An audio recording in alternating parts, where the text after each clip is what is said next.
Good morning, everyone. Thought I'd give you a storm update from about a week and a half ago on a Thursday. We got about a foot of rain or more. Roughly here in around 24 hours. It rained for 2 or 3 days though, and we had like 3 or 4 feet of water coming down through the mountains here and lowlands and rice fields and so forth. So this is some of the damage. A lot of it here by the ocean side. The high surf and sand had, filled things back in, but you kind of see where the pipe's exposed and buried there, and so that's going to have to be, hand done and fixed. So there's a bit of that left. So I'm not overly concerned with that as much as, although it's a problem here for the resort area.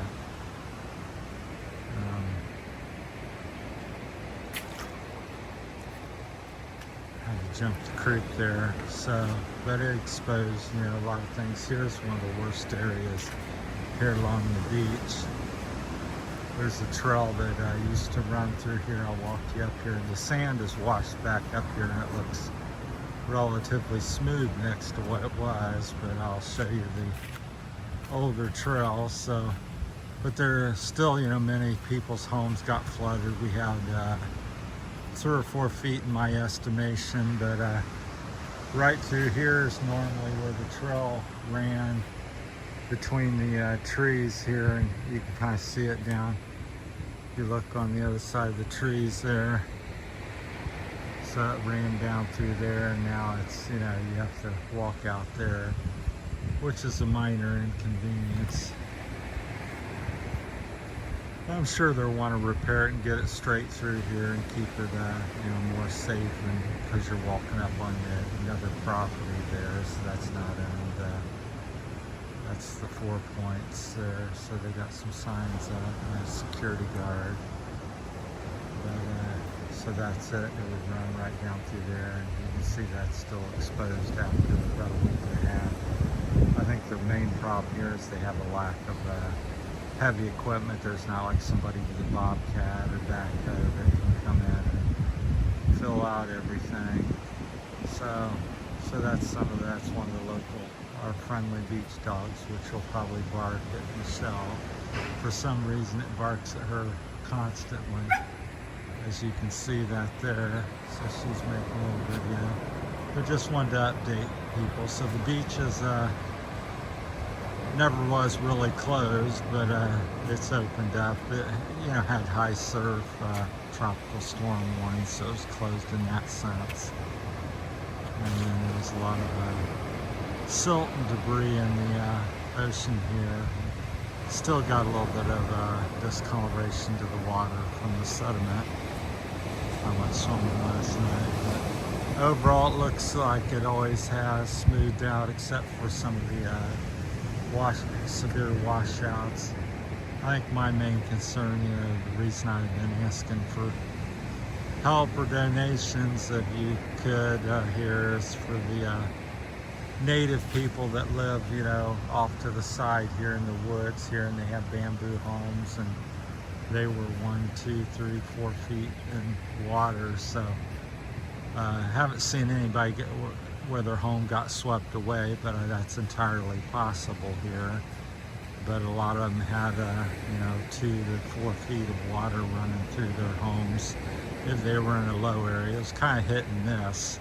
If you're next to a creek or a rice field and you're in a low area, and then you had some flood damage, your goods or belongings in the house probably got very wet and damaged. But I hadn't seen a home that, like washed out to the seaside or anything like that. Like I said, it was only 3 to 4 feet of water, so it wasn't like 12, 15 feet of water coming down through the creeks and small rivers here.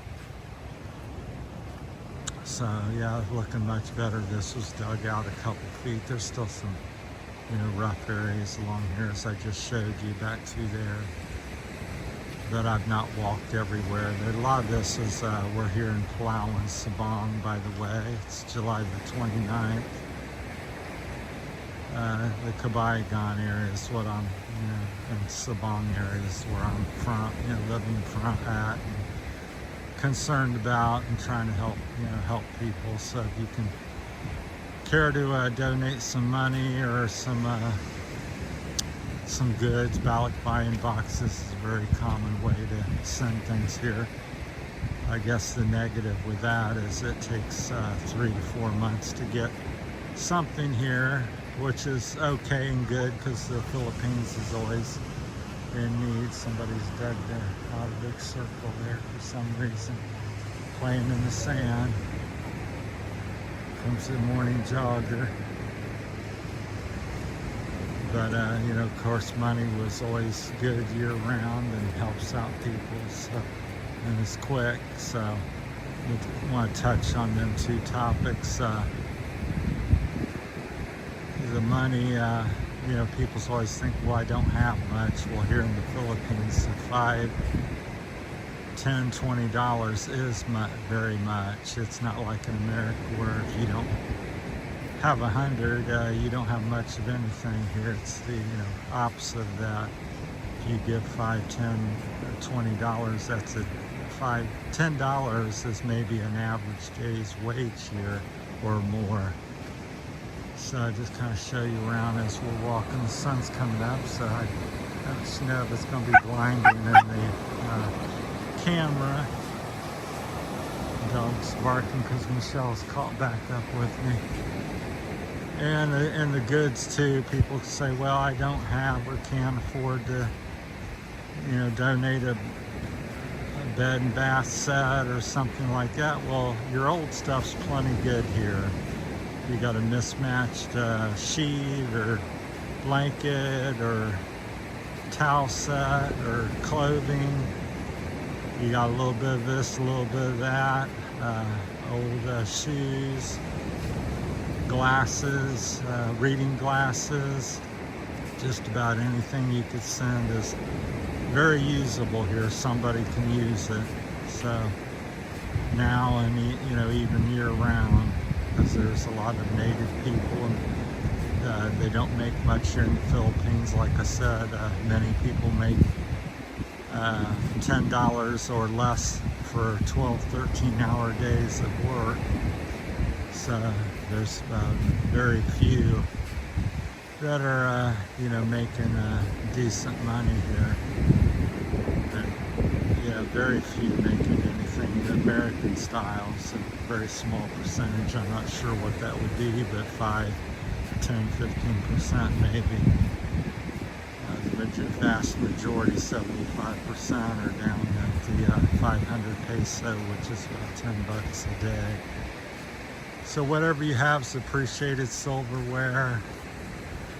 Just get with me and we'll chat on Facebook or something's what I can use most. And as far as sending money, I've got Western Union here in town, very close to my home where I'm staying. So it's kind of breezy coming off the mountains in the backdrop, so I'm sure you've watched many of my videos. So big mountains here along the valley. That's what the problem was with the flooding. You got mountains left and right, and there's a valley in the middle, and so the rain doesn't stick very well to mountainside. So when you get usually anything, it seems to be over 4 or 5 inches here. It can soak up pretty good too. It's kind of used to the 3 or 4 inches, but when you get 8 and 12 and 15 in a short time, you definitely get the flooding. But overall, the ground here is pretty porous, so the water sinks in pretty darn good. But if you get the tropical storms, which we've had 2 already, I guess they've been kind of typhoons, but they hit more up towards the Luzon, Manila area. So it's a beautiful morning, but I wanted to give you an update. The beach looks much better. The surf kind of fixed that up, but the big holes up in the by the businesses and by people's houses, and they're damaged. Like I said, a lot of it's not structural. It's more belongings and things like that, and drying out, their storage. They might have had a couple of 3 or 4 rice bags, and that's gotten wet or destroyed or damaged. I've seen some people still trying to dry it out and make it good. I'm not sure how good that is, but people try to save what they can. So when we first come out on a Friday morning, I think it was not this past Friday, but the Friday before. It's been about a week and a half now. There was 2 feet of water coming down across the road in town up by the gas station here.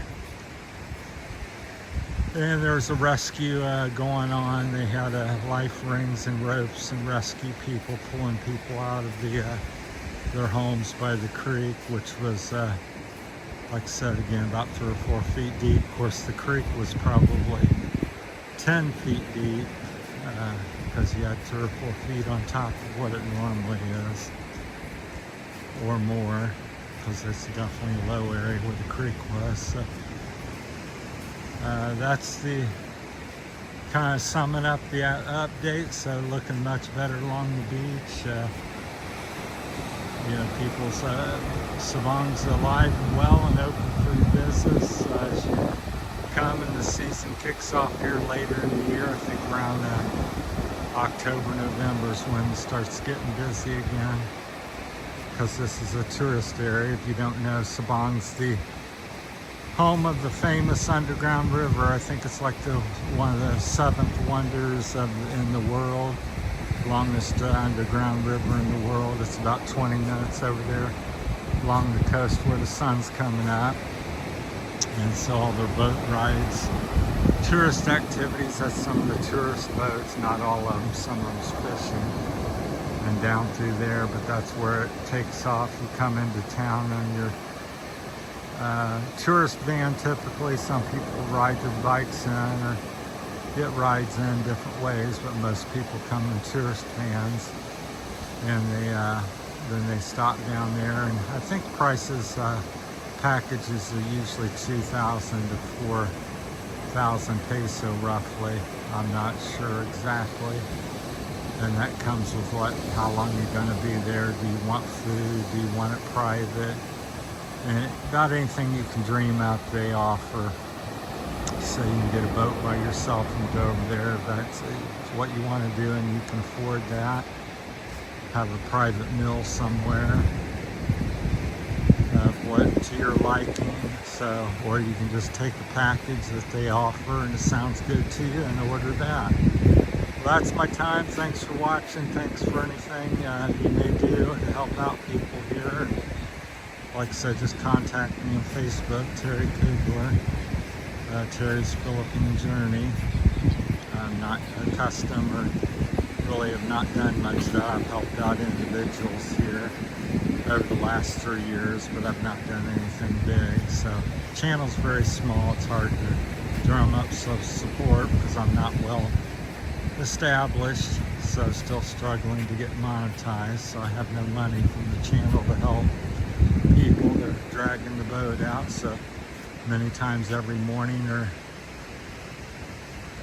evening, that's what they do. They pull their boats up during the nights. Some of them, not all of them. Then they drag them out in the morning. 2, 3, 4, 5, 6 guys, depending on the size. That's 2 guys, so they're kind of struggling, but can get it done. That's my time in Sabang. Thanks for watching. That's it from Terry's Philippine Journey. Have a great day. Thank you.